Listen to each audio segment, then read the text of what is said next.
राधे राधे दोस्तों। आज की कहानी है गलती।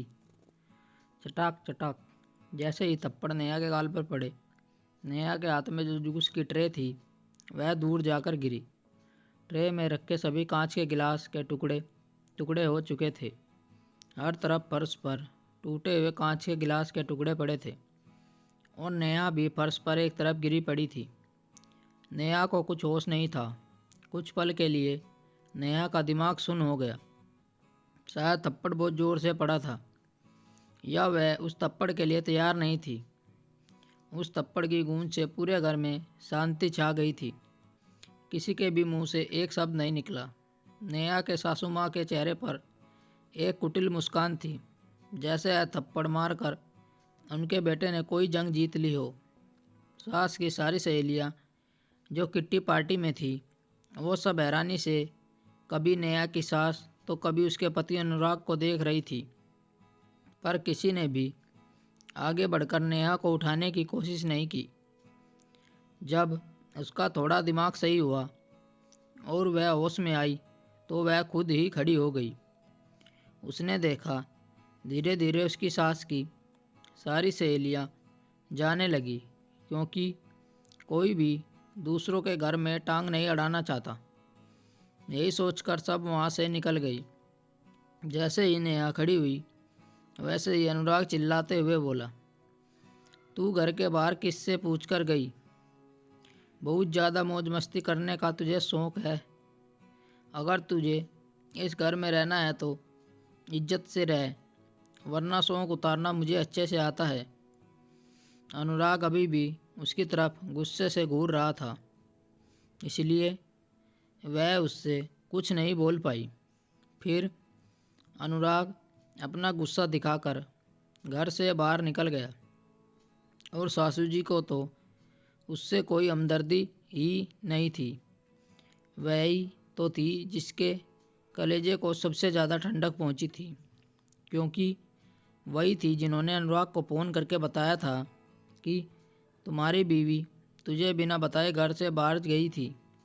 अचानक सासू जी उससे बोली, अब पति से बिना पूछे घर से बाहर जाओगी तो वह बेचारा हाथ नहीं उठाएगा तो और क्या करेगा? इतना तो पत्नी को भी सोचना चाहिए। अब खड़ी हुई मेरा मुंह क्या देख रही है?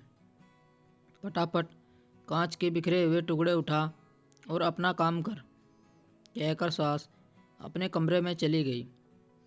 नेहा वहीं हाल में ही खड़ी रही। आखिर उसकी गलती क्या थी? यही कि वह सासू जी की किट्टी पार्टी के लिए बाहर से सामान लेने गई थी, और वह भी कितनी देर के लिए। घर के पास वाली दुकान से ही तो लेकर आई थी।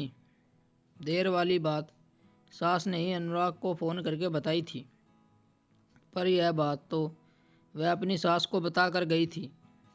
उसे इसके लिए इतनी बड़ा सज़ा दी गई। वह आंखों में आंसू लिए उन बिखरे हुए टुकड़ों को समेटने लगी। इन कांच के टुकड़ों के साथ उसके दिल के टुकड़े भी हो चुके थे। अनुराग तो मर्द है, लेकिन मम्मी जी तो एक औरत है। उन्हें ऐसा नहीं करना चाहिए। जब भी उनका बेटा ऐसी कोई गलती करता है तो वह हमेशा उसकी तरफदारी करती है। सच ही कहा है किसी ने कि मर्दों की बनाई बंदिशों की खुद औरतें व तरफदार होती हैं, जो उनके गलत को सही साबित करती हैं। नेहा की शादी अनुराग के साथ 2 वर्ष पहले हुई थी। वह एक वर्किंग वूमेन है। दुनिया की नज़रों में वह आत्मनिर्भर है, जो सुबह बन ठन कर अपने जॉब पर निकल जाती है और शाम को घर आकर आराम करती है और अपना पैसा अपने तरीके से खर्च करती है। घर में नौकर चाकर है तो उसे कुछ नहीं करना पड़ता होगा। अगर आज पड़ोस की औरतों की माने तो नेहा पर कोई रोक टोक नहीं है, मगर सच्चाई बहुत अलग है। नेहा के ससुराल में नेहा की कोई औकात नहीं है, क्योंकि वहाँ नेहा की दुश्मन बनी बैठी है। वो नेहा की पल पल की रिपोर्ट उसके पति को अपने तरीके से देती है, और उनका बेटा वह अपनी माँ की नज़रों से अपनी पत्नी को देखता था, इसलिए उसे नेहा पर हाथ उठाने में परहेज नहीं है। नेहा अकेली कहीं आ जा नहीं सकती।